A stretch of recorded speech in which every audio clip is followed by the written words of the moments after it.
Allô? Allô, professeur. Oui, Allô, professeur. bonjour. Bonjour, Oui, professeur. je suis connecté, donc j'ai commencé le cours. Oui, bonjour. Oui, oui, on peut commencer, professeur. Ça y est, j'ai commencé là.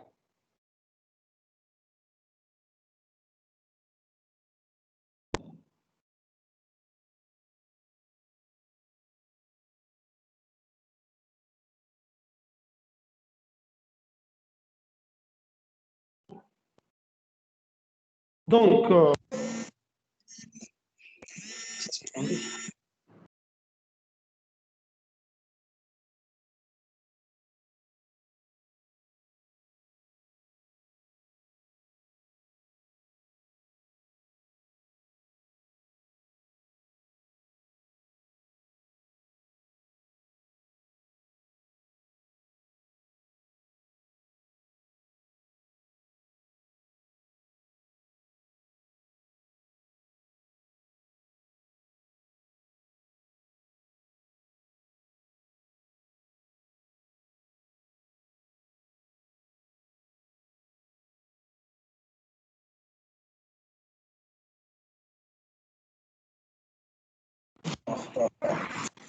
c'est ça, contre-épisode. Excusez-moi, j'ai eu des appels entrants et puis ça a perturbé forcément ma communication. Est-ce que tout le monde me suit? Oui, professeur. Oui, on vous suit, professeur. Oui, professeur, on vous suit. Est-ce que, quel est le coordonnateur du cours de cet après-midi?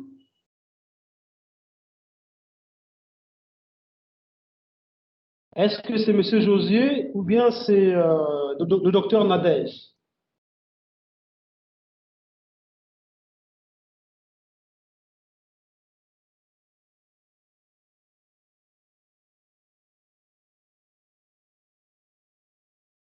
Allô?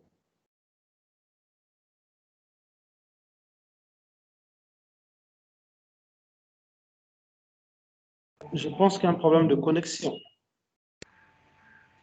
Est-ce que l'image que j'ai projetée est visible pour tout le monde, s'il vous plaît? Oui, Oui, professeur. Oui, professeur.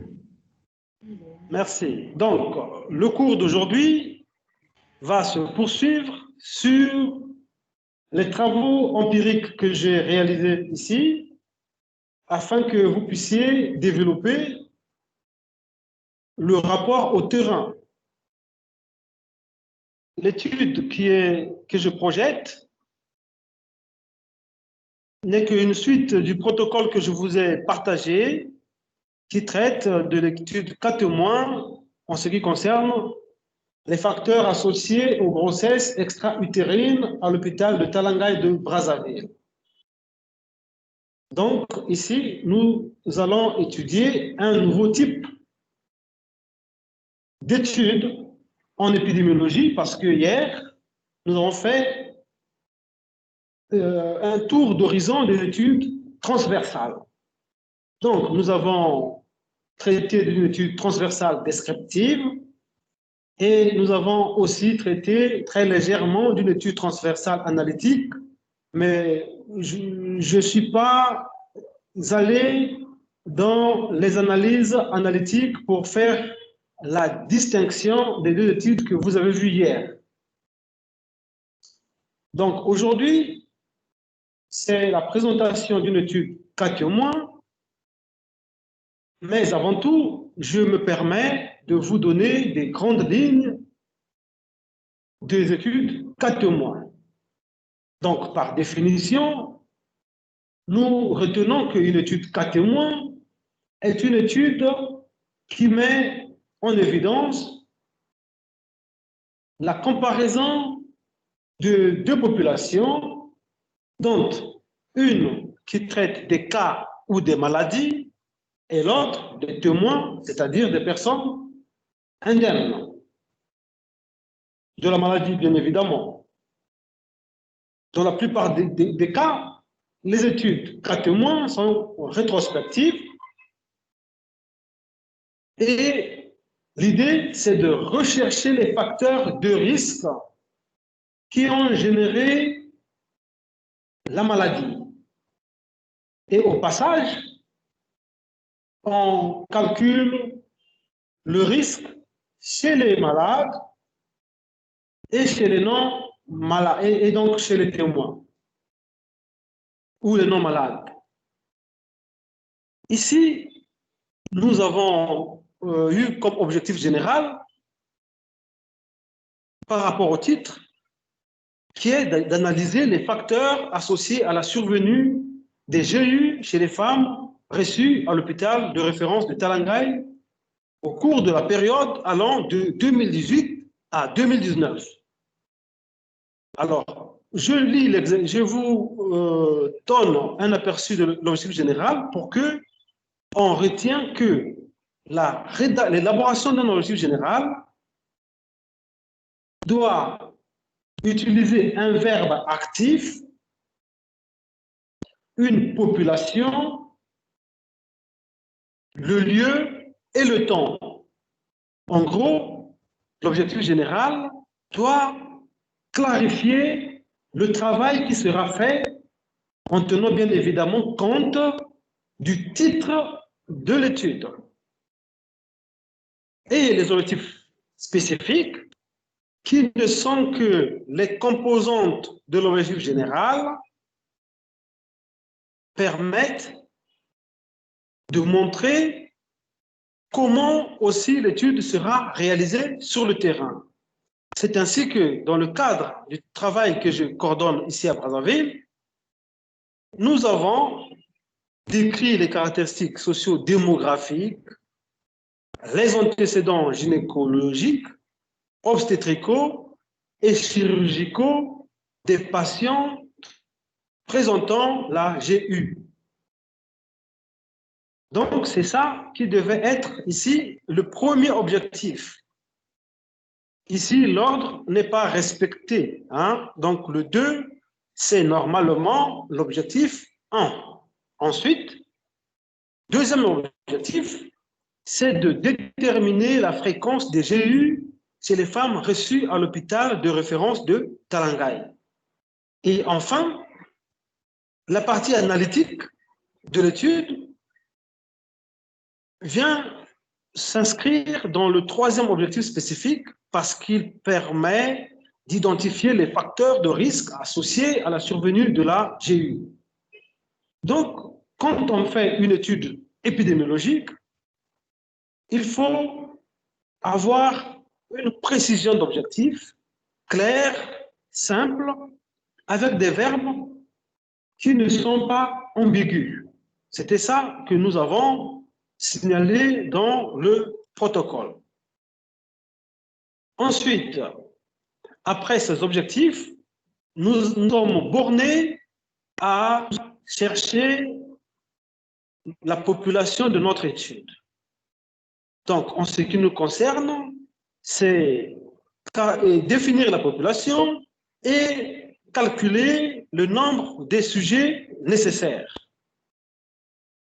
C'est ainsi que, comme dans toutes les études 4 témoins, nous avons mis en regard la formule qui permet de trouver la taille de l'échantillon, tout en se disant que le calcul de la taille de l'échantillon est nécessaire lorsque on n'a pas les moyens de prendre en compte ou d'inclure toute la population de notre étude. Ici, étant donné que nous sommes dans un seul service, nous n'avons pas eu trop de problèmes, même si on a travaillé sur toute une année, hein, pour ne pas dire 2 ans, donc 2 ans, 2018 et 2019. On a quand même eu des petits moyens pour inclure tout le monde. Si cela n'était pas le cas, on aurait dû faire un échantillonnage. Donc, pour essayer un peu de remplir le terrain, je vais donc présenter les étapes essentielles de la méthodologie avant d'en arriver à l'épicentre de ce qui nous intéresse, qui est l'estimation de l'échantillon Et ici, je vais vous présenter les résultats descriptifs. Je ne vais pas rentrer dans la profondeur des régressions comme j'ai fait avec les Master 2. Donc, la seule chose qui change dans la présentation de ce cours, c'est au niveau des modélisations. Avec vous, je vais m'appesantir sur les parties descriptives et un peu analytique, bien évidemment, mais dans la modélisation avancée, je réserve ce chapitre pour l'année prochaine. En ce qui concerne donc la première partie de l'étude, dans le design, on a retenu le type d'étude cas témoin, comme nous sommes en train de développer, monocentrique, avec recueil de données sur dossier. Donc, le lieu ici, c'est bien évidemment la ville de Brazzaville, avec un cadre spécifique qui est le site de l'hôpital de référence de Talangaï. L'étude allant jusque les données de notre étude qui sont allées jusque voilà, je crois que là nous avons, ne voyez pas cette phrase, je crois qu'il y a eu un petit biais d'écriture qui s'est glissé. Donc ici ça permet quand même de ne pas oublier de mentionner essentiellement la durée de la collecte des données. Donc la durée de l'étude qui n'est pas la durée de la collecte de données, c'est deux choses différentes. Et l'étude elle-même, comme vous voyez en bas, c'est la durée, période, du 1er janvier 2018 au 31 décembre 2019, soit 2 ans. Maintenant, on en vient à la population générale de notre étude. Voilà, donc je vois que ici nous avons défini la population générale comme la population des femmes hospitalisées au service de gynécologie obstétrique de l'hôpital de référence de Talangaï pour une GU.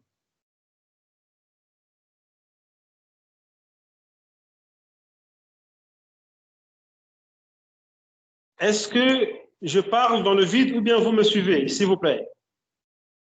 Oui, professeur, on vous suit. Très bien. Ici, nous avons considéré la population cible comme la population constituée des femmes reçues pour la GU. Alors, je vais noter que dans notre étude, il y a des petits remaniements à faire parce que je m'en suis aperçu. C'est une étude qui n'est pas encore arrivée à terme, bien que nous ayons envoyé des équipes sur le terrain, mais je crois que dans l'écriture, ils se sont trompés parce que ici, la population cible, c'est la population à laquelle on généralise, non, plutôt la population, voilà, la population cible, c'est la population à laquelle on généralise ou on extrapole les résultats obtenus. Maintenant, l'échantillon, c'est là où nous allons, c'est ceux sur lesquels nous allons devoir analyser les données. Mais dans le cas de notre étude, la population cible se confond avec l'échantillon parce que tout se passe dans un même service. Dans la suite, bien évidemment, avant d'inclure l'échantillon, avant d'inclure les sujets nécessaires à l'étude, nous attribuons ou bien nous mettons en valeur les critères d'éligibilité. Dans ce cas, nous avons utilisé comme seul critère d'éligibilité fondamental, il fallait que les femmes puissent présenter une GU confirmée par échographie et puis par les tests de bêta-HCG et la laparotomie exploratoire pendant la période d'étude. Et les critères d'inclusion des témoins, c'était il fallait que les femmes soient reçues dans le même hôpital, dans le même service, mais pour autre chose qu'une GU. Donc, partant de la définition des cas et des témoins, nous nous sommes intéressés donc à étudier comment on devait recenser les cas. C'est ainsi que la procédure si présentée a été mise en œuvre. Nous avons élaboré notre schéma d'inclusion pour que ce soit explicatif dans la lecture. Donc, nous avons eu des femmes enceintes admises, comme j'ai dit tout à l'heure, à l'hôpital de référence de Talangaï. Après confirmation du GU, nous avons exclu les femmes qui avaient des dossiers classés secrets, qui avaient des dossiers médicaux non exploitables et qui étaient donc qu'on n'avait pas reçus, c'est-à-dire qui étaient prises en charge dans d'autres centres. Et dans l'inclusion, nous avons essentiellement pris des femmes dont le dossier médical était complet et exploitable. Donc, c'est une redondance. Hein. Quand je dis complet et exploitable, pour moi, c'est la même chose. En ce qui concerne l'inclusion des patients, le schéma affiché vous permettra de décrire ou de comprendre comment nous avons procédé. À la fin de cette présentation, je me permettrai de mettre à votre disposition ce draft de mémoire qui sera soutenu, donc, comme je vous ai dit la fois passée, à l'école de santé publique de l'Afrique centrale. Mais pour des raisons de cours et de TD, ça me paraît pas reprochable de vous partager ce travail. Donc, je vais aller vite sur la procédure proprement dite d'échantillonnage et puis vous présenter quelques résultats. Je pense que vous allez lire détaillement la manière dont nous avons procédé pour faire l'échantillon. Si j'ai du mal à retrouver ce chapitre, parce que je n'aime pas qu'il y ait des phases creuses dans ma présentation orale, au risque que ça crée des épisodes de somnolence pour certains. Donc, je vais peut-être décrire, parce que je ne retrouve pas ça vite, mais au moins pour ceux qui sont rapides, vous trouverez la partie échantillonnage. Donc, dans la description, même si je ne trouve pas, excusez-moi, vous verrez cela dans votre document. Ici, nous avons, voilà, je pense avoir trouvé cela, mais non, finalement, je ne retrouve pas cela, ce n'est pas grave. Je vous décris ça oralement et puis je vous transmets le document. Donc, lorsque nous sommes arrivés sur le terrain, en voulant calculer la taille de l'échantillon avec les formules complexes que vous avez vues, mais j'ouvre la parenthèse en disant que vous n'avez pas obligation à retenir cette formule parce que sur le terrain, vous l'aurez sur votre tableau de bord. Ici, l'important, c'est de savoir le principe de sélection des cas et le principe de sélection des témoins. Ensuite, le principe d'analyse des données générales. C'est ce qui vous est demandé, c'est ce qui vous sera demandé. Ceci dit, quand nous sommes allés sur le terrain, visiter le service, on a donc consulté les registres pour voir si ils étaient exploitables, si les registres étaient bien tenus. Et nous avons eu du mal sur le terrain. Les difficultés rencontrées, c'était lesquelles? C'était que lorsque nous avons élaboré notre questionnaire en tenant compte de la littérature sur les grossesses extra-utérines, avec notre ambition, nous étions confrontés donc à la difficulté de constater que sur le terrain, les registres mentionnaient que peu de variables, alors que dans la littérature, il y en a beaucoup. Par exemple, dans la littérature, nous avons trouvé que fumer le tabac était considéré comme un facteur de risque de grossesse extra-utérine. Donc, nous, quand nous partions sur le terrain, on pensait que dans les registres, que dans les dossiers des malades, il y avait ces caractéristiques.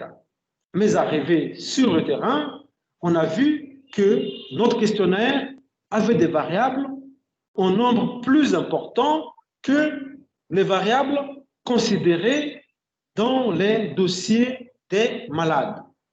Et du coup, cela a apparu comme des limites intrinsèques. Hein? Donc, c'était des limites directement voilà, intrinsèques à notre étude. Donc, on ne pouvait pas contourner cela, comme c'est une étude rétrospective, une étude 4 témoins rétrospective, alors on n'avait plus de marge de manœuvre. Donc, nous nous sommes bornés qu'à traiter des données disponibles avec donc des variables existantes. Du coup, pour l'échantillonnage, nous avons vu que les femmes qui venaient, non seulement qu'elles étaient peu nombreuses par rapport à d'autres centres des pays de la sous-région, mais nous avions aussi un peu de possibilités financières, matérielles et en ressources humaines, parce que nous avons mobilisé un certain nombre d'étudiants pour nous aider à collecter les données. Et donc, on a pensé qu'il fallait faire une sélection exhaustive. Voilà, c'est une forme de redondance en français, c'est comme un peu difficile à comprendre quand on parle de sélection exhaustive, mais en épidémiologie, vous verrez dans les articles ce groupe de mots. Donc, nous avons inclus toutes les femmes reçues. Du coup, on n'a pas fait un calcul de la taille de l'échantillon. Ceci dit, on aurait pu le faire si nous étions en déficit en ressources. À ce moment, on aurait donc pu calculer la taille de l'échantillon pour avoir, bien évidemment, une taille limitée de sujets pour que l'étude soit aisée sur le plan opérationnel. Mais là, comme on avait suffisamment de moyens, comme vous avez vu dans le protocole, on a pris toutes les femmes. Et la deuxième question était de savoir quelles étaient les femmes à considérer comme témoins et quel nombre il fallait prendre en ce qui concerne les témoins. Le choix des témoins, c'est une technique qu'on appelle en épidémiologie appariement. Donc, on essaie de comparer les cas aux témoins. Donc, il faut faire l'appariement. C'est ce qu'on appelle apparier les témoins au cas. Souvent, on prend un cas, un témoin. Mais lorsqu'on prend un cas, un témoin, le problème, c'est que dans la mesure du risque, on peut trouver une surestimation du risque chez les malades. Parce que chez les malades et aussi voilà, dans d'autres études, comme la maladie peut aussi se révéler, voilà. Donc, ce que vous pouvez retenir pour le moment, c'est que cela induit un biais de surestimation de risque. Donc, ça peut induire un biais de surestimation de risque. C'est pour cela que dans la plupart du temps, dans les études, on augmente le nombre de témoins pour essayer d'équilibrer la mesure du risque. Donc, nous, dans notre étude, nous avons doublé, nous avons fait, pour un cas, on a pris 2 témoins. Mais au fur et à mesure qu'on augmente le nombre de témoins par rapport au nombre de cas, l'équilibre est statistiquement accepté jusqu'à 5 témoins par cas. Et donc, en général, lorsque vous ferez des études 4 témoins sur le terrain, il est mieux de pondérer, il est mieux de prendre au maximum 5 témoins par cas, c'est-à-dire un cas, 5 témoins. Voilà. Si vous prenez au-delà de 5 témoins, eh bien, là, on aura un effet inverse. C'est-à-dire qu'on risque de sous-estimer la mesure de risque. Donc, ce sont des conventions épidémiologiques dans l'appariement. Pour le moment, vous pouvez retenir ces notions, mais on va les développer quand vous serez en deuxième année avec beaucoup plus d'exactitude. Donc, cette procédure qui nous a permis de faire l'appariement ici d'un cas pour 2 témoins nous a permis donc de trouver une taille de femmes ayant développé une GU de 635. Et donc, le témoin, c'était le double. Donc, on n'a pas eu du mal à estimer la taille de l'échantillon. C'était un procédé simple. Alors, avant de vous présenter les résultats comme prévu, il me paraît intéressant de vous parler un peu, on va dire en quelques minutes, ce qu'on entend par procédure d'analyse des données, parce que je trouve cela très important quand même. Ici, nous avons saisi nos données avec le logiciel qui est communément très connu, qui est classique, EpiInfo. Nous avons aussi utilisé le tableur Excel et l'analyse a été faite avec Stata. Mais pour l'analyse des données, ce qui est important, ce n'est pas de parler de logiciel quand on fait l'analyse des données. Ce qui est important, c'est de se dire que l'analyse est orientée par les objectifs spécifiques. Donc, l'atteinte permet donc de répondre à l'objectif général. C'est ainsi que dans l'analyse, nous avons privilégié une méthodologie telle que nous avons analysé les données en ordonnant par objectif spécifique. Comme vous le voyez, nous avons commencé par la détermination de la fréquence des GU, qui était notre premier objectif spécifique. Alors, nous avons décrit comment faire pour analyser les données répondant à cet objectif. C'est ainsi que nous avons expliqué en disant que nous avons rapporté le nombre total des GU confirmés sur le total des accouchements admis pendant la période d'étude. C'est-à-dire le nombre total de GU, si nous on considère des GU comme la maladie, on va dire le nombre total de la maladie, donc l'ensemble des cas, sur l'ensemble des accouchements admis dans la période.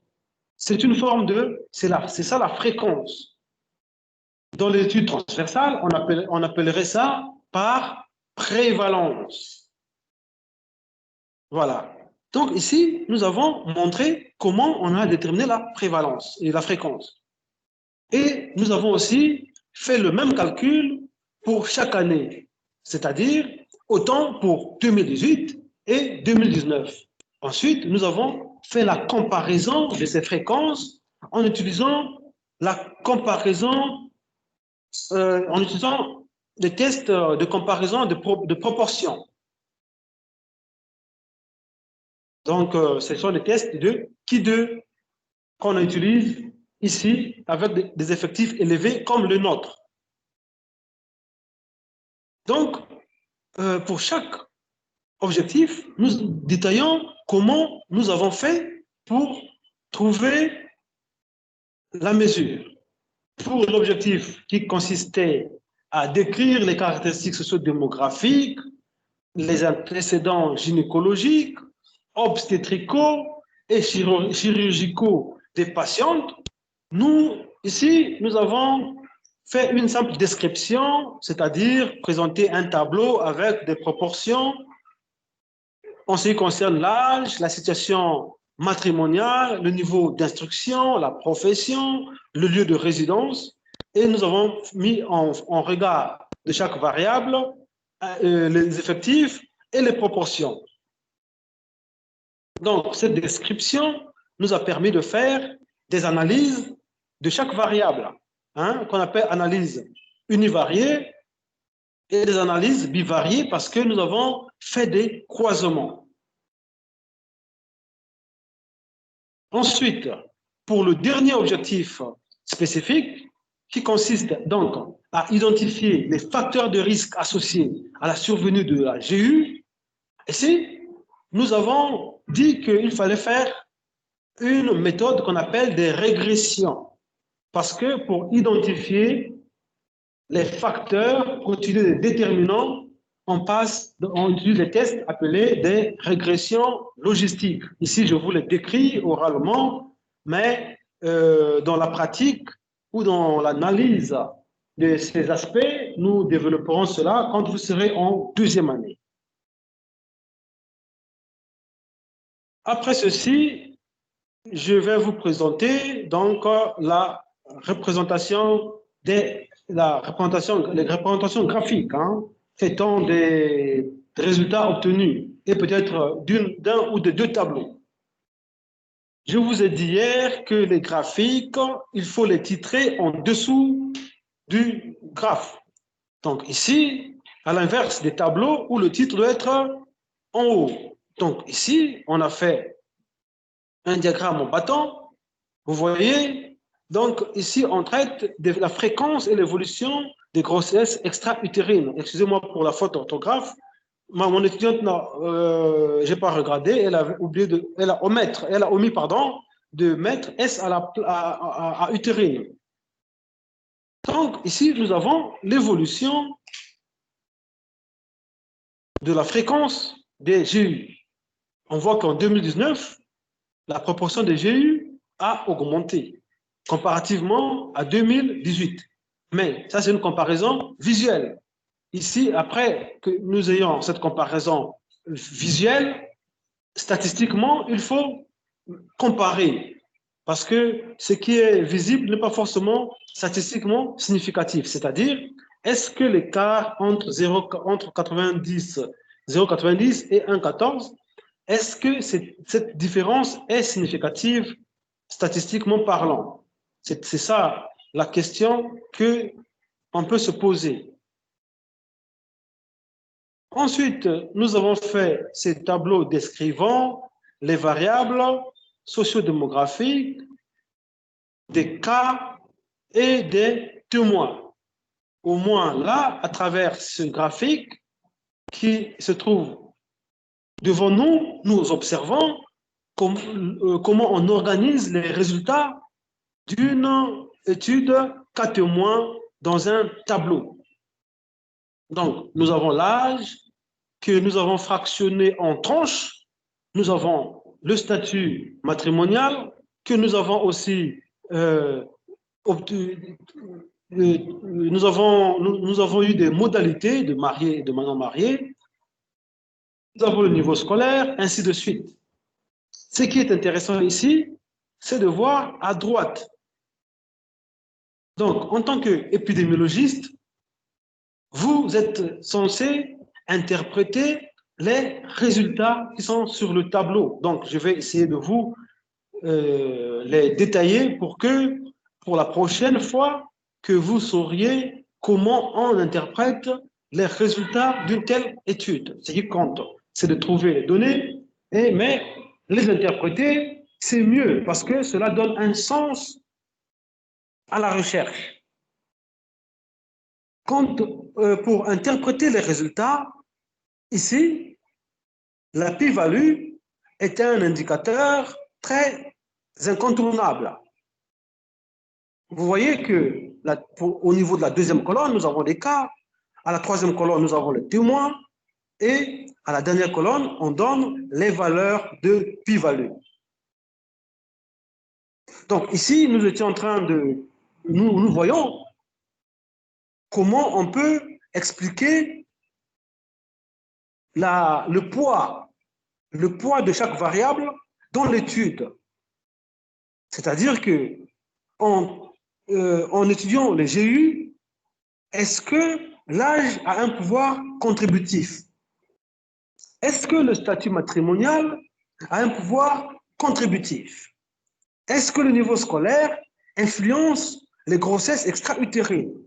Est-ce que la profession peut influencer le fait d'avoir ou de développer, quand on tombe enceinte chez une femme, une grossesse extra-utérine? C'est ce que ça veut dire. Et donc, ce poids est évalué par les plus-values. Ici, en ce qui concerne les tranches d'âge, vous voyez que devant 15, les gens de 15 à 19 ans, chez les cas, nous en avons que 14. C'est quand même grave, hein, pour les médecins, pour vous, quand vous voyez ces résultats, du point de vue de la santé publique, c'est quand même impressionnant parce que on voit que les jeunes filles de 15 à 19 ans, on a quand même 14 cas, hein, qui ont développé des grossesses extra-utérines. Donc l'âge minimal ici, c'est 15 ans. Vous voyez que c'est quand même très dangereux, hein, les grossesses précoces. Et nous voyons que la plus-value est de 0,489. Mais ici, pour notre culture épidémiologique, nous allons retenir que les plus-values qui sont inférieures à 0,05 sont des plus-values qui montrent que la variable qui nous intéresse a un poids important dans l'étude. Mais vous savez que les statistiques donnent des chiffres, mais ne disent pas tout. Et les études ne se ressemblent pas. Dans notre étude, nous avons constaté que les femmes célibataires,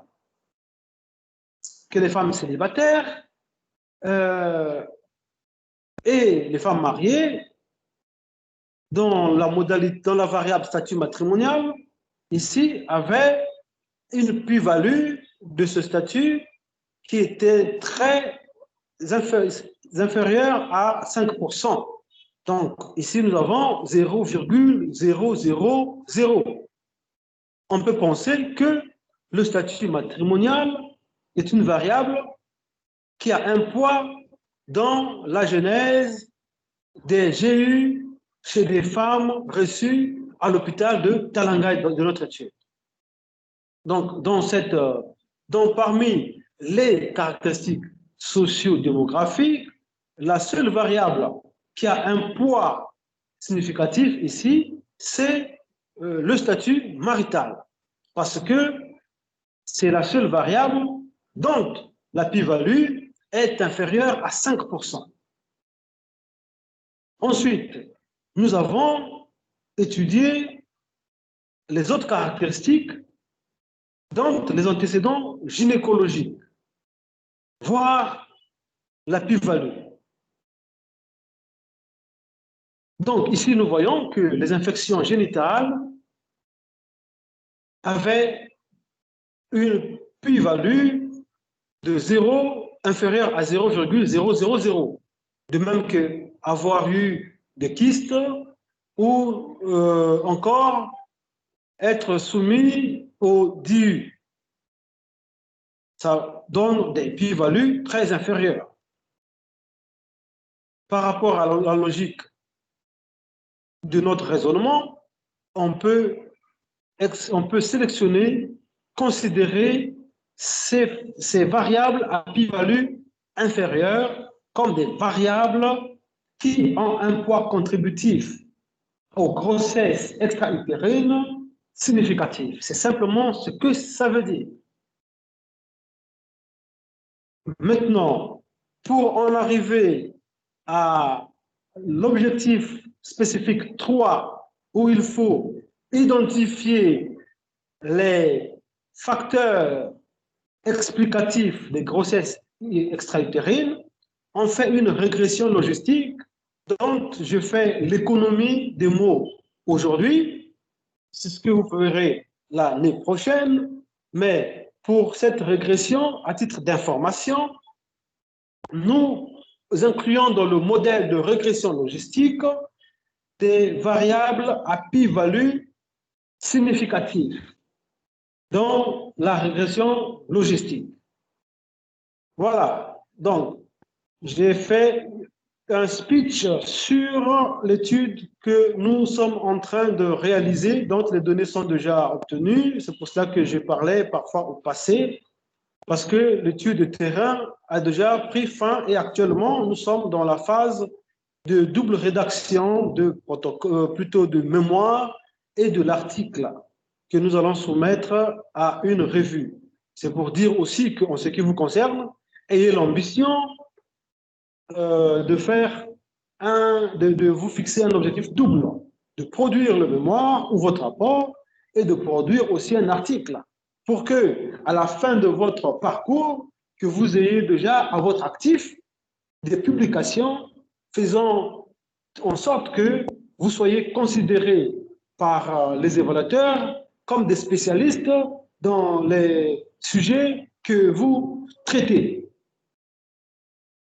Ainsi, avant que je passe à autre chose, je voudrais savoir s'il y a des gens qui lèvent la main pour poser des questions d'éclaircissement. Donc, je suis à vous. Est-ce que le coordonnateur peut m'indiquer Oui, s'il y a... professeur. Je vois une main. Pardon? Docteur Babi Ekumbo, il peut poser sa question. Donc, docteur Ekumbo peut poser sa question. Je suis à votre écoute, docteur Ekumbo. Oui, merci, professeur. Je vous en prie. J'aimerais d'abord revenir sur au niveau de la méthodologie, les types d'études. Lorsque vous avez parlé d'études monocentriques, j'allais comprendre ce que cela veut dire. Merci, docteur. Alors, une étude monocentrique, c'est juste un problème de vocabulaire. Hein? Une étude monocentrique signifie une étude réalisée dans un seul centre. Vous allez voir que souvent, on fait des études dans plusieurs centres de santé. Si vous avez à faire une étude dans 2, 3, 4, 5 centres, disons supérieurs à un centre, on dit que nous réalisons une étude multicentrique. Donc, monocentrique signifie étude réalisée dans un seul centre. Donc, inverse de étude multicentrique. Donc, en ce qui nous concerne, nous avons réalisé une étude monocentrique. Une autre question, s'il vous plaît? S'il n'y a pas de questions... Il n'y a pas de questions, il n'y a pas d'autres questions, professeur.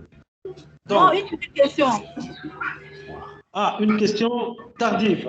Madame, oui, excusez, professeur. Oui, à un moment, vous avez dit que les objectifs, l'objectif général, je n'ai pas bien saisi. On s'occupe plus des objectifs spécifiques pour faire la procédure d'analyse des données. Et l'objectif général n'a pas sa place dans l'analyse de données. Allô? Donc, oui, je vous ai compris. Donc, je disais que un objectif général permet de vérifier si le travail a été fait tel que prévu, n'est-ce pas? Oui. Et donc, les objectifs spécifiques sont les composantes de l'objectif général. C'est-à-dire que quand on désagrège l'objectif général, on obtient les objectifs spécifiques. Ça, c'est compris pour tout le monde.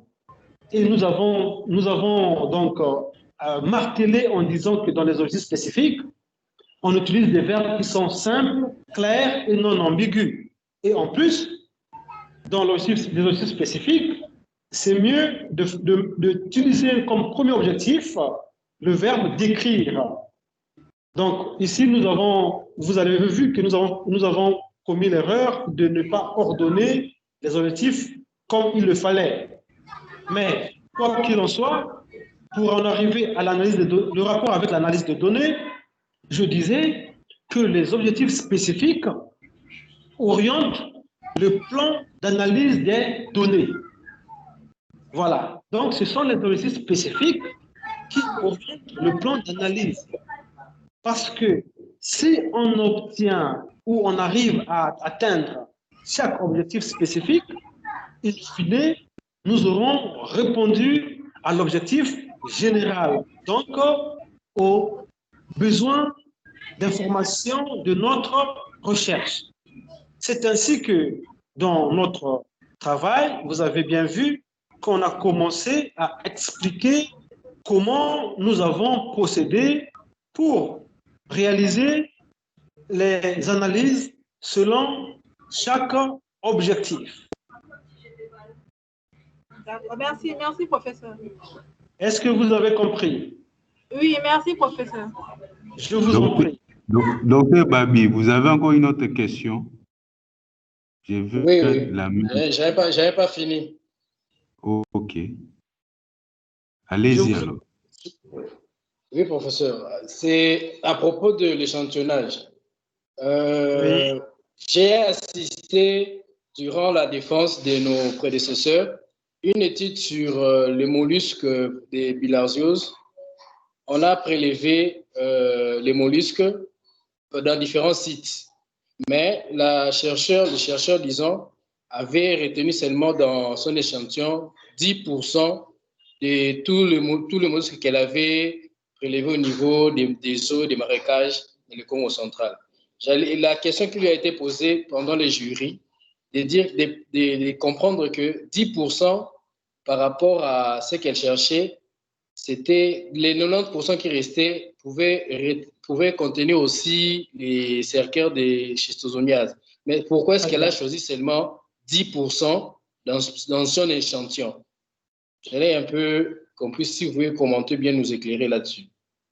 Alors, je pense que on n'est pas cette chercheuse, hein? On n'est pas cette chercheuse pour répondre à sa place, mais la question est quand même la bienvenue parce que ici nous pouvons émettre un certain nombre d'hypothèses pour tenter de comprendre pourquoi elle a pris 10% sur les 100% des mollusques qu'elle a échantillonnés. Bon, qu'elle a considéré au départ. Donc, elle, sur une population de 100, elle a trié, elle a échantillonné 10%. Mais 10%, on ne sait pas le nombre, c'est combien? Parce que là, la question qui est posée, c'est de savoir pourquoi elle a pris 10%, pourquoi pas 15%, pourquoi 20%, pourquoi pas 30%.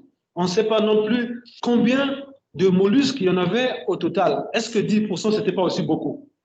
Voilà. Et puis... Dans la population, c'était autour de 300 mollusques par site. Donc, oui. Si elle prend 10%, ça veut dire sur 300 par site, donc ça veut dire que c'est 30 par site, n'est-ce pas? Oui. Donc, c'est 30 par site, ça fait... Alors, donc, il fallait comprendre dans son étude quels étaient les critères de sélection de ces mollusques, parce qu'elle ne les a pas pris au hasard, même si c'était au hasard, mais il y avait quand même des critères. Hein? Oui, Et puis, par rapport aux critères, oui. Je n'ai pas fini, excusez-moi, parce que oui. pour moi, je suis en train de dégager des hypothèses qui peuvent permettre de comprendre sa démarche sans toutefois avoir l'ambition de répondre comme si c'était elle. Mais j'essaie un peu de donner des pistes de réflexion. Après, je me dis, bon, les 10%, les critères de sélection de ces mollusques, elle aurait peut-être, son document a dû expliquer ou encore peut expliquer, c'est pour ça qu'on lui a posé la question. Ensuite, est-ce que c'est les appareils qu'elle disposait, voilà, les réactifs qu'elle disposait, donc les ressources qu'elle disposait, les intrants qu'elle disposait, pouvaient permettre d'échantillonner les 300 par site. Donc, en termes d'économie, je pense que ça, le nerf de la guerre, hein, les ressources ont dû, je ne confirme pas, mais je pense que c'est une possibilité. Parce que quand il y a suffisamment de ressources, on fait l'exhaustivité pour éviter de recevoir ce genre de questions et donc ce genre de critiques. Voilà. Et puis, dans son travail, elle aurait dû mettre des limites de l'étude, n'est-ce pas? Hein? Donc, je pense que si elle avait mis des forces de l'étude et des limites de l'étude, elle n'aurait pas pu recevoir des critiques sur ça. C'est pour ça que quand vous menez une étude, il faut savoir identifier les faiblesses, parce que chaque étude a des faiblesses. Hein? Donc, si elle avait peu de réactifs, c'est-à-dire peu d'intrants, donc de ressources, eh bien, elle a eu très raison de pouvoir échantillonner 10%. Déjà, je pense qu'à partir de mes réponses, on peut au moins dégager des pistes de solutions par rapport à la réflexion que vous venez de mettre, qui, à mon avis, concernera chacun de vous. Chacun de vous, tel que voilà, vous êtes là, quand vous irez sur le terrain, vous serez confronté de près ou de loin à ce type de difficultés. Mais pour franchir cela, pour être inattaquable pendant le jury, il faudrait que vous mentionniez dans votre méthodologie des forces et des limites de l'étude. Est-ce que cela vous paraît clair? Très clair, professeur. Merci. Est-ce qu'il y a encore une préoccupation? Non, professeur, il n'y a plus de questions. Bon, très bien. Comme il n'y a plus de questions, nous avons parlé donc d'une étude 4 mois. Je vais rechercher une autre étude que nous allons commenter avant que je vous laisse, parce qu'aujourd'hui, c'est samedi, n'est-ce pas? Donc, je vais quand même vous donner encore une petite étude digeste afin que votre week-end ne puisse pas être mis en difficulté. Surtout que chez nous ici, on est stressé pour un confinement qui sera à 18 heures, non, plutôt le couvre-feu qui sera à partir de 18 heures au 1er février. Donc ici, c'est la loi c'est l'épidémie, le paysage épidémiologique qui devient de plus en plus menaçant. Je vais fermer cette page pour passer à une autre étude qui me paraît très intéressante. Je pense que vous avez sous vos yeux le document d'hier qui traitait des études épidémiologiques. Donc, permettez que je retrouve le document parce que je venais de terminer un cours tout à l'heure qui m'a permis de faire des va-et-vient sur plusieurs autres documents et du coup, il me faut retrouver ce que je cherche.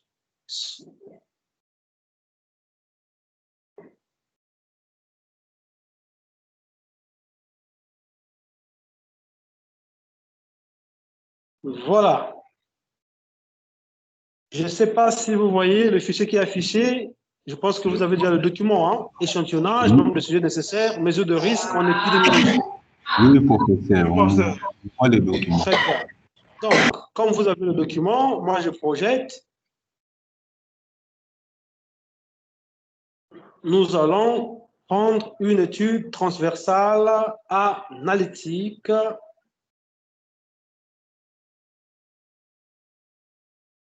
J'espère que vous avez compris déjà la première étude transversale analytique que nous avons faite hier, mais nous étions arrivés que sur la description. On n'a pas vu la partie analytique.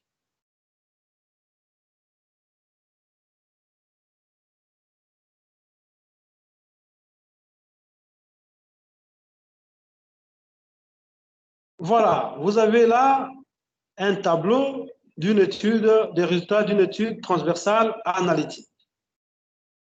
Dans un premier temps, avant de l'interpréter, ce qui est important parce qu'à l'examen, moi, ce qui me préoccupe, c'est que vous soyez en mesure d'interpréter les résultats, que vous soyez en mesure, que vous connaissez les démarches, comme je suis en train de faire un focus sur ça, et puis surtout que vous ayez des réflexes assez pointus sur la lecture et l'interprétation des résultats.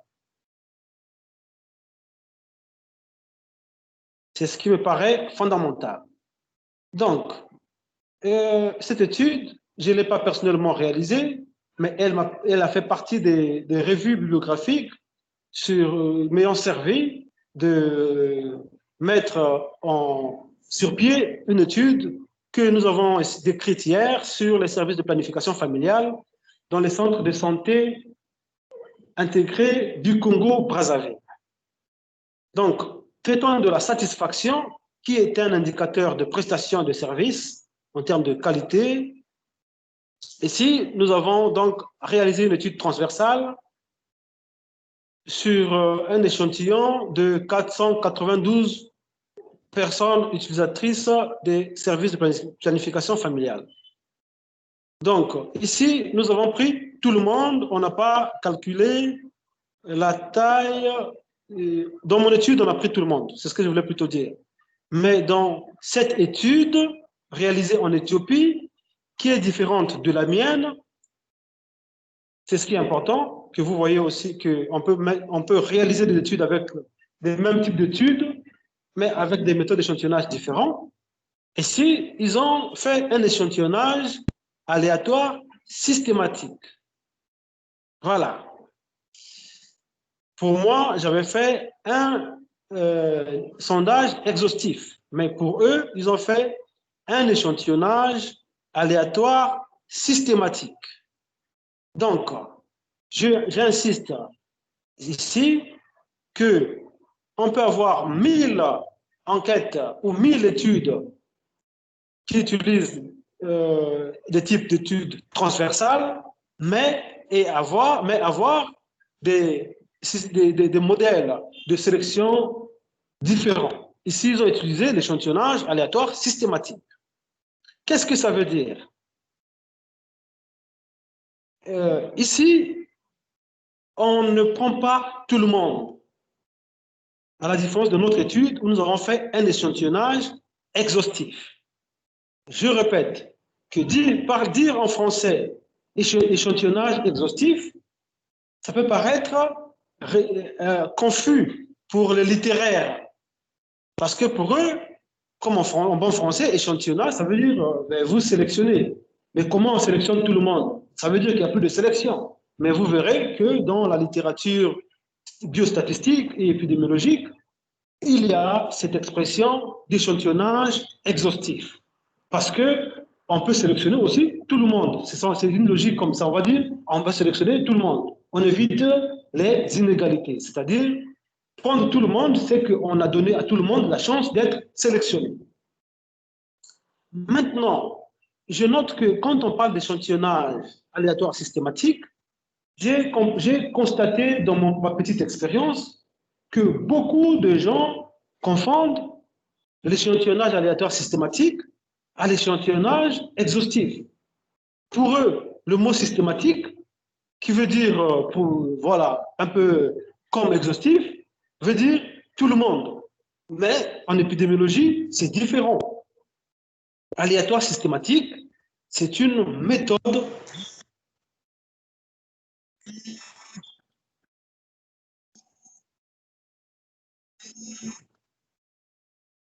Excusez-moi, il y a un appel extérieur que je ne vais pas prendre pour pouvoir avancer dans mon cours. Donc, je disais qu'un échantillonnage aléatoire systématique, c'est une technique de collecte de données, c'est une technique de sondage qui se repose sur ce qu'on appelle une base de sondage. Je reprends. Un échantillonnage aléatoire systématique, c'est une technique de sondage qui se repose sur ce qu'on appelle par base de sondage.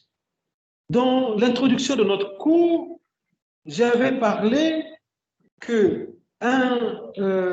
les listes de recensement sont des exemples de bases de sondage, donc des bases à partir desquelles on peut faire nos sélections, voilà, la sélection des sujets nécessaires dans une étude. Les registres des malades dans les services sont aussi des bases de sondage. Ça veut dire qu'on peut tirer au sort les sujets de l'étude à travers les listes, les registres des malades. Donc, ici, quand on traite d'échantillonnage aléatoire systématique, on pense aux bases de sondage. Mais ça ne suffit pas. La première étape, c'est d'obtenir une base de sondage. Après, la deuxième chose, c'est d'utiliser ce qu'on appelle par pas de sondage. C'est ce qu'on appelle par pas de sondage. Le pas de sondage, c'est comme lorsque si vous faites, vous marchez, vous mettez un pas, deux pas, trois pas, au fur et à mesure que vous marchez jusqu'au dernier pas. Et donc, pour tirer les personnes que vous allez sélectionner, vous voyez, entre le premier pas et le deuxième pas, il y a une distance. On peut mettre beaucoup de pas, mais vous prenez, vous tirez au premier pas, là vous mettez le deuxième pied, c'est là aussi, c'est à ce moment-là que vous tirez encore une personne, au troisième pas, vous tirez encore une personne. C'est un peu comme ça que je peux illustrer. Mais précisément, dans la technique, on calcule le pas en question. On calcule le pas de sondage qui permet donc de trouver les personnes ou les numéros correspondant aux personnes que nous allons sélectionner. Je vais être un peu très homéopathique dans la compréhension à ce niveau. Je prends un exemple, un exemple terre à terre. Vous allez dans un service de maternité pour sélectionner les femmes que vous allez inclure dans votre échantillon. Mais vous avez la liste de toutes les femmes. Si sur la liste, vous avez 100 numéros qui correspondent à 100 femmes, parce que chaque femme, c'est un numéro. La femme qui est venue en premier, c'est numéro 1 dans le registre. On va mettre numéro 1, Doudou. Numéro 2, Jonathan. Numéro 3, Niama. Numéro 4, Makela. Voilà. Donc, dans le registre, c'est comme ça. Mais si vous avez 100 noms, 100 numéros, vous ne connaissez pas les personnes, mais vous connaissez les numéros. Alors, quand vous venez, vous voyez les numéros, vous calculez le pas de sondage. Mais vous allez vous dire que vous allez chercher, si par rapport à vos moyens, vous voulez sélectionner sur 100, vous voulez prendre, on va dire, 30 femmes. Voilà, vous voulez prendre 30 femmes. Vous voulez prendre 30 femmes, mais vous calculez le pas de sondage, qui est grand N, c'est-à-dire 100 divisé par 30. Voilà. Vous calculez le pas de sondage. Donc, vous prenez 100, vous divisez par 30. Je ne sais pas combien ça va donner 3 et quelques, n'est-ce pas 3 et quelques. Bon, vous prenez un chiffre qui n'est pas à virgule. Si vous prenez 4, je n'ai pas sous mes yeux la calculatrice pour voir 3 combien ça fait. Bon, vous prenez un chiffre non à virgule. Pardon? On a trouvé 3,3. Exactement. Par exemple, si vous prenez 3, n'est-ce pas? On prend 3, parce que 3,3 est plus près de 3 que de 4. Vous prenez 3, vous allez vous dire que, bon, le chiffre 3, c'est le pas de sondage dans un modèle, dans un échantillonnage aléatoire systématique. Donc, la première personne que vous allez sélectionner, c'est 1. La deuxième personne que vous allez sélectionner, c'est mettre 1 plus 3, ça fait 4. Donc, la deuxième personne, ça sera le numéro 4. La troisième personne que vous prendrez, ça sera 4 plus 3. Donc, ça sera la 7e personne, n'est-ce pas? Donc, ce que vous appelez en mathématiques la raison, dans les suites arithmétiques, n'est-ce pas? En mathématiques, quand on était jeune, on nous parlait de ça, des suites arithmétiques. Donc, c'est un peu ça. Donc, vous avez un pas de sondage qui vous permet de sélectionner des numéros. Mais vous ne connaissez pas les personnes. Vous êtes dans votre bureau, vous prenez que les numéros. Jusqu'à ce que vous ayez le nombre de numéros correspondant à l'effectif que vous voulez. Comme nous voulons travailler sur 30, vous prenez 30 numéros.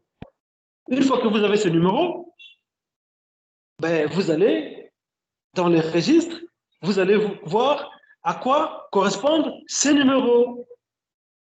Si un, c'est Doudou, et le numéro 4, c'est Makela, qui est la deuxième personne, et le numéro 7, c'est Jonathan, ainsi, troisième personne, ainsi de suite. Alors, vous avez les numéros et donc des noms. C'est les personnes-là que vous allez devoir contacter pour passer votre questionnaire. Là, nous sommes dans un échantillonnage aléatoire systématique. Je profite pour parler encore d'un type d'échantillonnage qui est proche, hein, qu'on appelle TAS, échantillonnage aléatoire simple, ou tirage au sort simple. Alors, dans le tirage au sort simple, en prenant le même exemple de la base de sondage, n'est-ce pas? Si vous avez une base de sondage de 100 personnes avec des numéros, ici, à la différence de l'échantillonnage aléatoire systématique, vous n'allez pas calculer le pas de sondage. Donc, la différence entre les deux, c'est le pas de sondage. Dans l'échantillonnage aléatoire simple, vous allez faire ceci. Vous prenez les numéros, vous tirez au hasard, vous ne connaissez pas, vous prenez tous les numéros, ben vous mettez dans un jeu et vous tirez 30 numéros, comme au loto. Vous tirez 30 et vous ouvrez le numéro. Si vous voyez que le premier numéro, c'est le 2, donc le numéro 2 correspond à la personne numéro 2 dans le registre. Si le deuxième numéro, c'est 99, c'est 99, personne numéro 99. Si le troisième numéro, c'est 12, la troisième personne, c'est 12. Donc là, il n'y a pas de pas de sondage. Voilà. Et puis, de là, et puis vous pouvez aussi faire un échantillonnage, comme nous avons fait hier, exhaustif, c'est-à-dire prendre tout le monde. Ce que je vous décris là, ce sont des types de sondages probabilistes parce que c'est un procédé au hasard, aléatoire. Ce n'est pas un choix raisonné. Ici, chaque sujet sélectionné a la même chance d'être sélectionné. Excusez-moi de la redondance. Je répète, chaque sujet sélectionné a la même chance d'être sélectionné. Parce que c'est la loi de probabilité. On ne choisit pas en fonction de la volonté de l'enquêteur. Ce modèle, on va dire que cette méthode de sélection au hasard conduit à réaliser des études à bon niveau scientifique, parce que ces modèles sont appelés par randomisation. Ceci dit, je vais donc continuer ma présentation de cette étude qui a été réalisée en Éthiopie. Je pense que les descriptions des études de sondage aléatoire systématique, sondage aléatoire simple et sondage exhaustif, ces trois types de sondages paraissent dorénavant clairs dans votre esprit. Parce qu'à l'examen, quand je vous donnerai un texte, je vous poserai la question de quel type de sondage s'agit-il? Expliquez. Voilà. Donc, vous devez connaître ces types de sondages dans la pratique. Si une fois que vous connaissez ça, dans la pratique, je pense que vous serez vraiment à l'aise dans l'échantillonnage. C'est très important. Alors, ici, pour continuer à expliquer la méthode, dans ce résumé, on voit que après la sélection par échantillonnage aléatoire systématique, on a donc interrogé immédiatement après avoir reçu un service de planification familiale. Bon, là, je suis en train de faire un peu, je ne voudrais pas lire, paraphraser le texte, mais vous allez comprendre qu'ici, on a fait un pré-test avant d'aller sur le terrain. Comme je vous avais dit que le pré-test, souvent, ça rentre dans les cadres des études, on fait souvent dans les études pilotes. Donc, dans les études analytiques, les résultats sont présentés, comme vous voyez ici.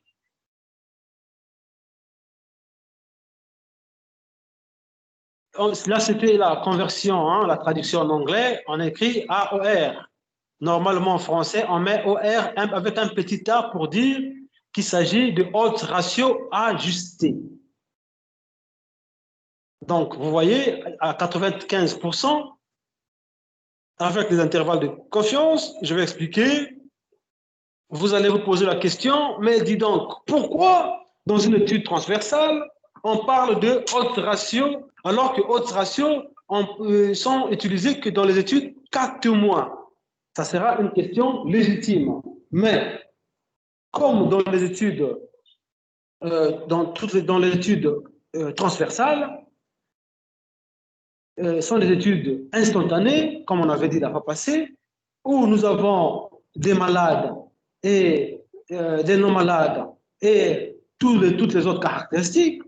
Nous avons dit que la mesure de risque dans les études transversales descriptives, c'est la prévalence et où, quand cela est possible, la mesure de prévalence avec son intervalle de confiance. Ça, c'est des choses à ne pas oublier. Maintenant, lorsqu'une étude transversale est analytique, alors la mesure de risque qu'on utilise, c'est en fait, on emprunte la mesure de risque des études cas témoins. On utilise les odds ratios.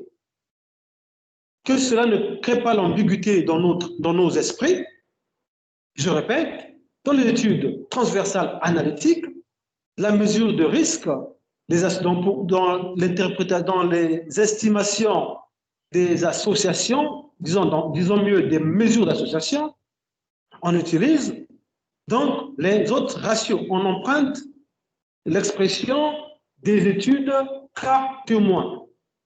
C'est pour cela que vous voyez ici, dans leur étude transversale, les AOR. Donc, Adjusted Odds Ratio. En français, Odds Ratio ajusté.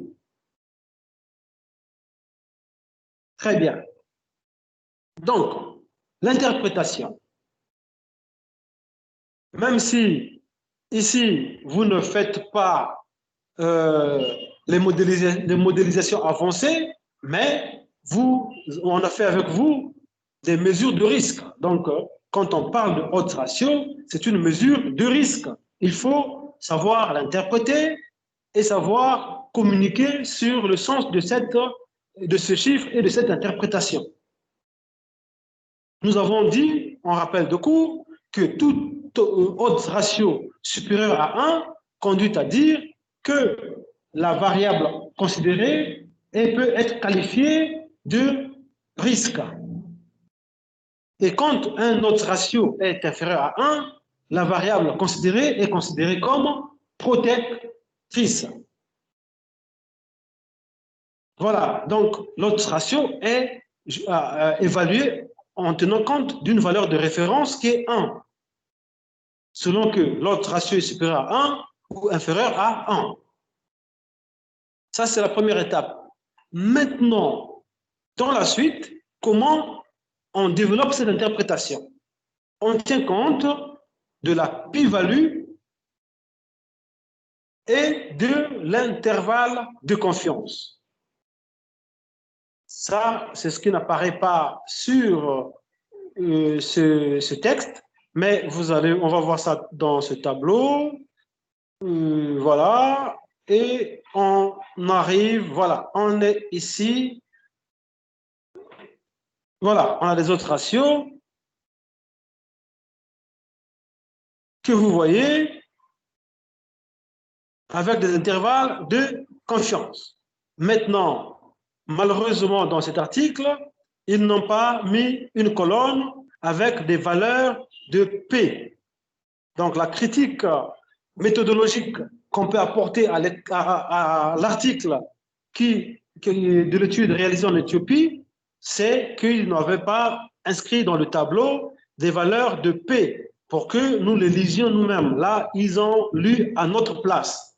Donc, ils nous ont économisé. Mais donc, pour les reviewers, normalement, on demande de mettre P et ses différentes valeurs pour nous aider, pour que nous lisions et que nous comprenions.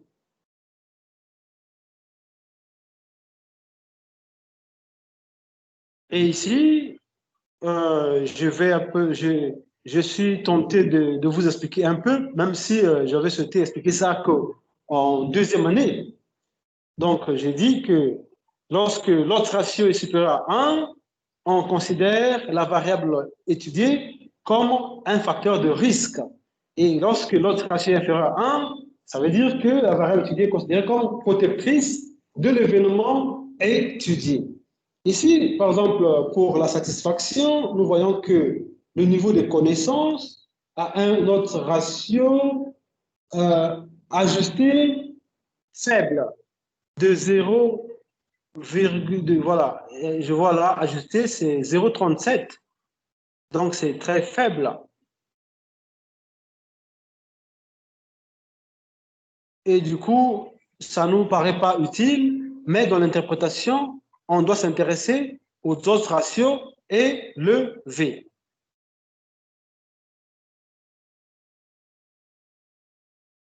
Dans les analyses brutes, dans les autres ratios brutes, on voit que c'était élevé. On voit par exemple pour la démonstration de l'utilisation dans les pratiques des services de santé familiale, nous avons en analyse brute un autre ratio élevé de 4,6. Donc, ceux qui n'ont pas bénéficié de ces formations, ben, eux, ils étaient une référence et du coup, on peut apprécier les valeurs de haute ratio.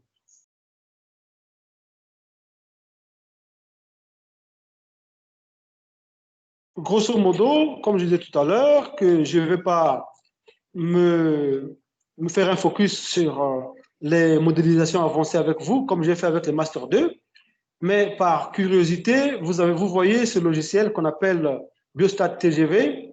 C'est des véritables raccourcis statistiques qui vous permettront de calculer vite les tailles de l'échantillon, même si vous connaissez les formules. Mais dans la pratique, aujourd'hui, les nouvelles technologies ont mis à notre disposition plusieurs logiciels qui nous permettent de gagner du temps. Dans les études 4- ou de cohorte, vous avez des logiciels comme Biostat TGV ou SurveyMonkey qui nous permettent de trouver des tailles des échantillons que nous désirons. Est-ce que jusque-là, vous avez des questions? Si ce n'est pas le cas, on peut donc avancer. Monsieur José, est-ce qu'il y a des collègues qui lèvent la main? Oui, il y a une question. Docteur Ichumo. Oui, docteur Ichumo, je suis à votre écoute. S'il le professeur. Oui. Vous avez dit ici, tout ça là est les supérieur à 1, le code de ratio est supérieur à 1, le facteur est... Facteur de risque. Protecteur.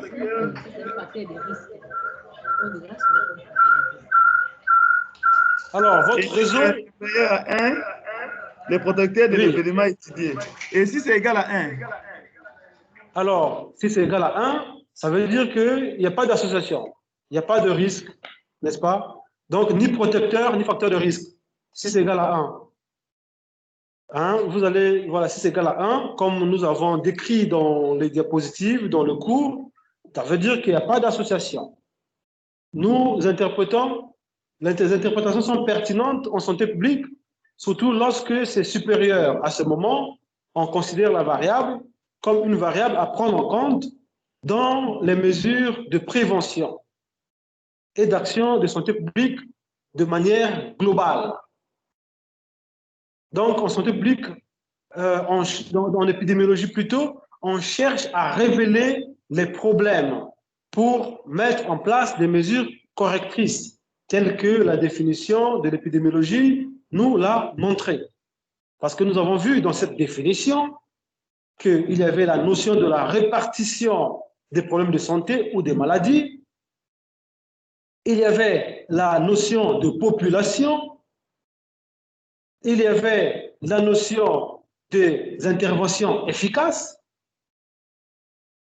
et il y avait la notion de l'évaluation et enfin de la prévention. Donc il y a les 5 notions qui apparaissent dans la définition de l'épidémiologie selon l'angle choisi par notre cours, définition empruntée de Genisec.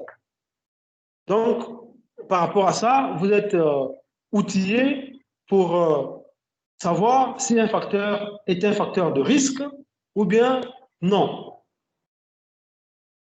Est-ce qu'il y a encore une question, s'il vous plaît? S'il n'y a pas de questions, alors nous pouvons... Question. Emmanuel, docteur Emmanuel. Oui, docteur Emmanuel. Oui, merci, professeur. Je voudrais rentrer un peu plus loin dans les notes. Là où nous avons parlé de la typologie des études épidémiologiques. En lisant, dernièrement, il y a eu un article publié par certains collègues de la gynécologie où ils ont appelé, c'était une étude série des cas. Alors, quand j'ai essayé de regarder dans notre typologie, je vois que ça se retrouve dans les études donc, observationnelles, descriptives, oui, longitudinales. C'est ça? Non. Ah. Alors, je me suis demandé, la série des cas correspond à laquelle de notre étude? Moi, je pensais descriptive et longitudinale.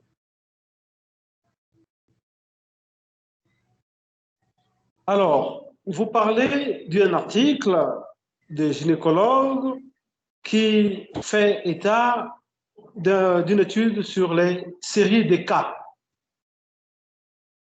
Et donc, vous avez pensé que les séries de cas faisaient partie des études. Nous avons dit dans notre cours que les séries de cas font partie des études descriptives. Il s'agit là de traiter des cas simplement. On fait de la description simple. On ne fait pas de l'analytique au sens épidémiologique ou statistique de termes. On s'arrête qu'à définir, à expliquer les cas en clinique que les cliniciens ont reçus.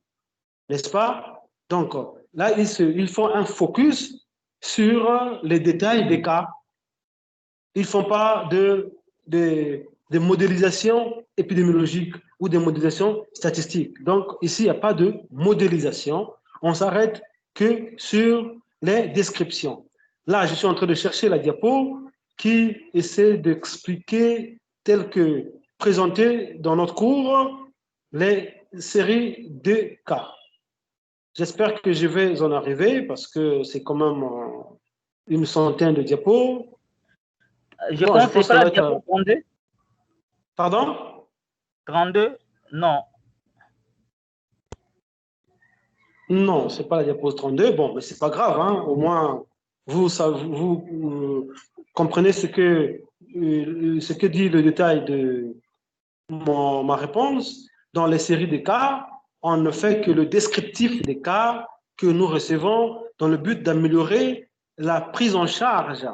Hein. Voilà, dans le but d'améliorer la prise en charge. Donc, on fait un focus que sur les cas. On ne fait pas de modélisation, on ne calcule pas des autres ratios, on ne calcule pas des risques relatifs, on ne calcule pas, voilà, on ne calcule pas tout ça. On reçoit des cas et puis on essaie de les décrire simplement.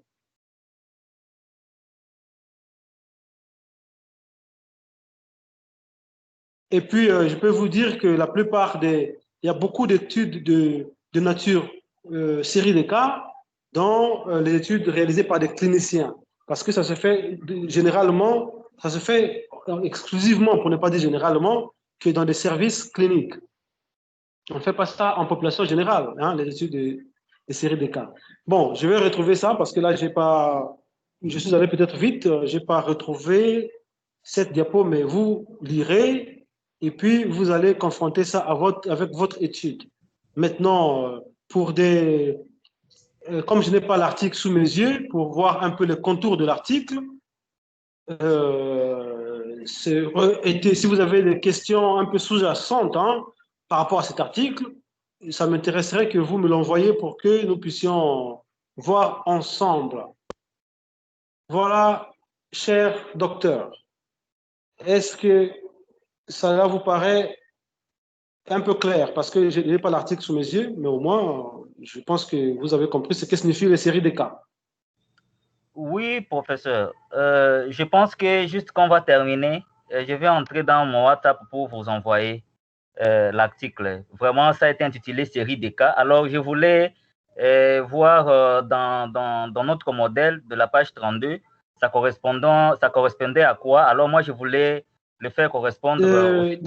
Oui, il s'agit là, ce sont des études d'épidémiologie descriptive des séries des cas. Ce ne sont pas des études longitudinales où on suit dans la durée.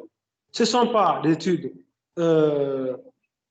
transversales où on fait des études de prévalence. Ici, on peut étudier des fréquences, mais ce sont des descriptions détaillées de certains patients. Vous voyez, donc ici, on s'intéresse aux patients.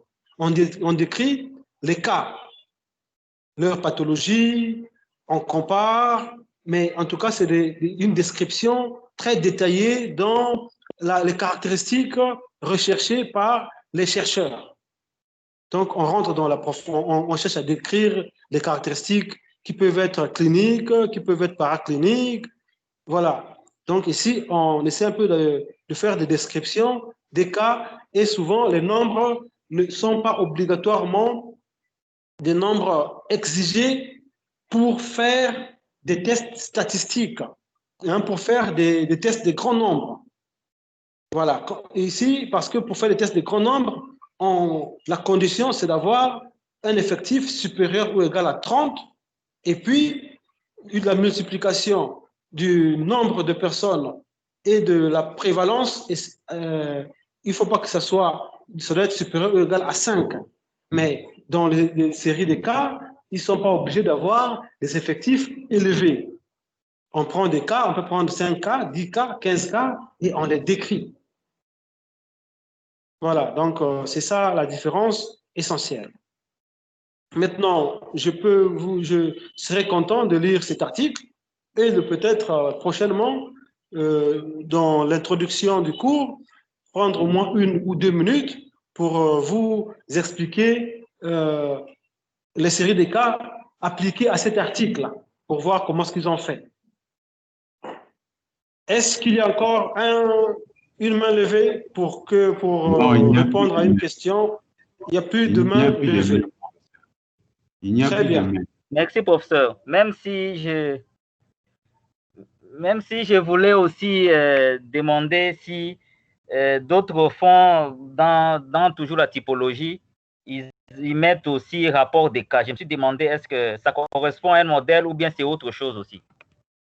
Alors, les rapports des cas, ça ne fait pas partie de l'étude épidémiologique, un rapport des cas, sauf si la sémantique dit autre chose, parce que vous savez, aujourd'hui, les écoles changent, les vocabulaires aussi évoluent, mais le rapport des cas, il faut voir le contenu. Est-ce que ce n'est pas un rapport d'une série de cas? Donc, on fait justement, parce que quand on fait les séries de cas, on fait des rapports des cas, c'est-à-dire parler du malade X, du dossier numéro tant. On fait un rapport des cas, un rapport de ces cas. Est-ce que c'est dans ce sens? J'aimerais que vous m'envoyiez l'article pour que je m'en imprègne davantage pour vous répondre avec l'orientation de notre cours. Donc, prenez le soin de m'envoyer ces articles pour que la fois prochaine, je puisse vous aider dans la compréhension de ces aspects. Alors, comment? Je vous en prie, je vous en prie. Comme nous avons essayé de rentrer sur le terrain de manière théorique, hein, donc maintenant nous pensons qu'on a la capacité de réaliser une enquête, de faire le choix d'un type d'échantillonnage, d'évaluer pourquoi on fait ce type d'échantillonnage et non un autre modèle d'échantillonnage. Donc, vous pouvez quand même, à partir de ces peu de choses que nous avons fait, nous avons eu à faire, vous êtes aujourd'hui en mesure de les réaliser. Donc, aujourd'hui, avec quelques minutes qui nous restent, nous allons essayer de parler des études analytiques avant d'aller plus loin. On va essayer un peu de refaire le récapitulatif sur les études analytiques pour que ça paraisse clair. Donc, je vais faire une petite mise au point. Donc, pas d'ambiguïté lorsqu'on rencontre le mot odds ratio dans une étude transversale, analytique. Pas d'ambiguïté. 2. Lorsqu'on fait une étude de cohorte, on avait dit qu'on peut trouver l'incidence parce qu'on a de nouveaux cas qu'on va voir. On va calculer le risque relatif, dont l'interprétation se fait selon le modèle de l'odds ratio, en considérant le chiffre 1 comme la référence et puis en regardant la p-value et l'intervalle de confiance. Donc, dans l'étude analytique, l'interprétation des mesures de risque, notamment odds ratio, c'est pareil. Maintenant, pour revenir sur ce que je disais tout à l'heure, au sujet de l'étude de cohorte, on peut voir les incidences, ça fait partie des mesures de risque, comme le risque relatif, mais à la fin de la cohorte, il faut se dire que quand la cohorte finit, on peut donc estimer les nouveaux cas et les anciens cas dans une cohorte quand elle est à la fin. Donc, à la fin de la cohorte, on peut donc connaître les nouveaux cas, qui sont donc les derniers cas, et les anciens. Ça veut dire qu'on peut calculer la prévalence dans une étude de cohorte qui est arrivée à la fin, puisque la prévalence, c'est le nombre des cas sur l'effectif total des malades et des non-malades. Mais dans l'effectif des malades, nous avons les nouveaux et les anciens, qui constituent la prévalence. C'est pour cela que je vous demande de ne pas être choqué lorsque vous découvrirez dans certains articles où on parle d'études de cohorte le mot prévalence. Donc, on peut vous poser dans une question, expliquer pourquoi on parle de la prévalence dans une étude de cohorte, que vous soyez en mesure d'expliquer cela avec des mots corrects et des arguments logiques, que c'est parce que l'étude cohorte est arrivée à la fin et puis on est en mesure de connaître les nouveaux et les anciens cas. Ensuite, dans notre cours, nous avons parlé que l'étude de cohorte était souvent des études prospectives, mais vous allez aussi voir dans la littérature qu'il y a des études de cohorte rétrospectives. Que cela ne vous choque pas, mais ce sont des études où on suit, mais de façon historique, pour comprendre comment, dans quel groupe apparaissaient les malades. Aussi, on peut parler d'une étude cas témoin pour changer. Hein, on peut parler d'une étude cas témoin prospective. Vous allez voir ça surtout en clinique, l'étude cas témoin prospective.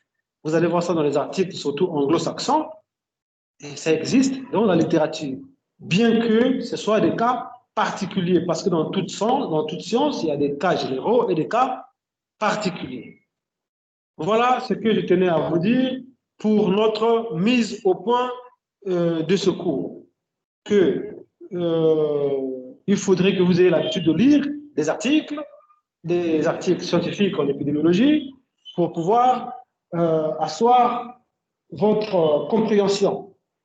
Parce que vous avez compris que au début du cours, j'avais vraiment attiré votre attention sur la nécessité de mener des recherches individuelles parce que à l'issue de votre formation de Master 2, vous serez en mesure de faire face ou encore d'entamer des processus de thèse. Voilà. S'il n'y a pas de questions, on va donc continuer avec les études analytiques. Je vous ai dit de ne pas retenir les formules mathématiques que je projette au diapo parce qu'elles sont très longues et que vous aurez des logiciels qui permettent de les obtenir.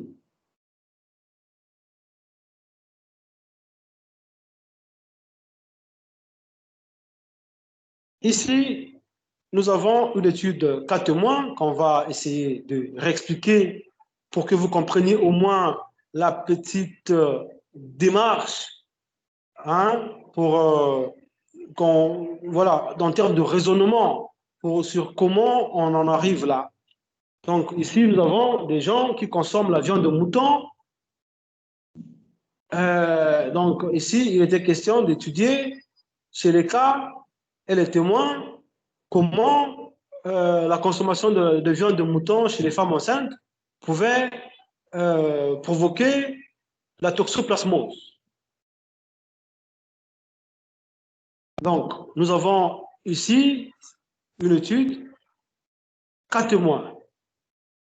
Vous avez vu que dans l'étude 4 mois, qu'en épidémiologie, on s'intéressait à calculer l'odds ratio et son intervalle de confiance.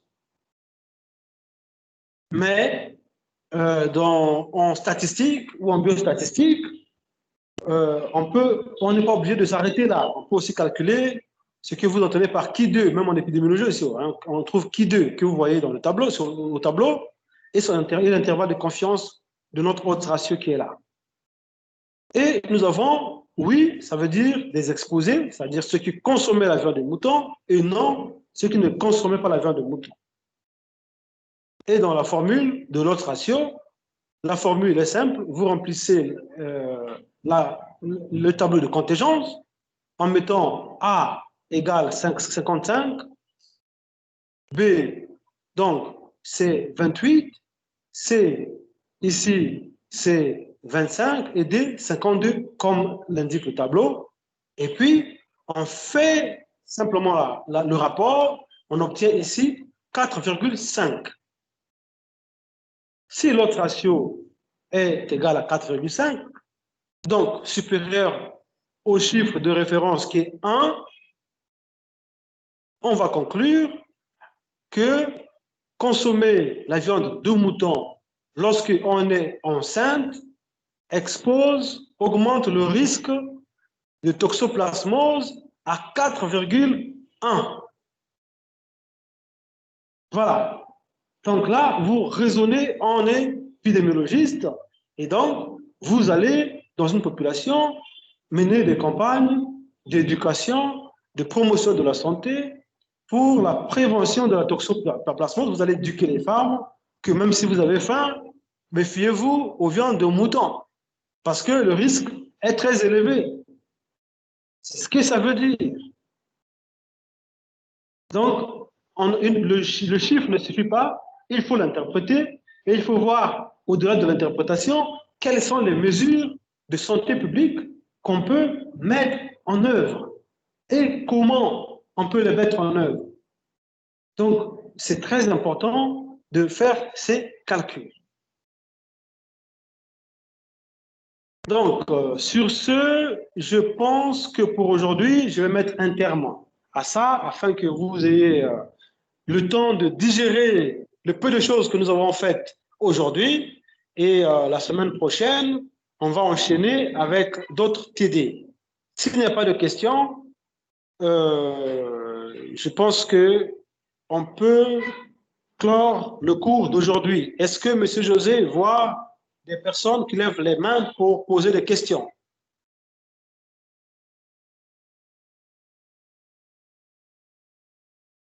M. José est là? Oui, professeur, il y a une question ici. Oui. Oui. C'est qui, s'il vous plaît? C'est Dr Stani. Docteur Stani, oui. Dr Stani pose la question. Docteur Jérôme, plutôt. Docteur Jérôme. Docteur Jérôme, votre question. Oui, professeur, je voulais savoir sur base de quoi on a pris 28 comme nombre de témoins, alors que vous avez dit il fallait prendre minimum 1 et maximum 5 pour le oui, pour notre cas. Oh, ben, oui, non, vous avez posé une bonne question. Ici, c'est une illustration, c'est des chiffres qu'on a pris au hasard, hein, pour essayer un peu d'expliquer comment on formule le raisonnement. Ici, c'est hypothétique, hein, on n'a pas pris ça par rapport à une étude donnée, mais c'est juste un exemple, une illustration de cours. Ok, merci beaucoup, je comprends. Oui, c'est juste pour expliquer comment que derrière le chiffre, il faut penser des actions. Et dans les chiffres, nous avons beaucoup d'autres contenus, n'est-ce pas? Donc, c'est un peu ça. Docteur Babi. Oui, docteur Babi. Oui, ce n'est pas une question à voir avec les cours, une préoccupation à voir avec les TD. La modalité du TD, je les comprendre.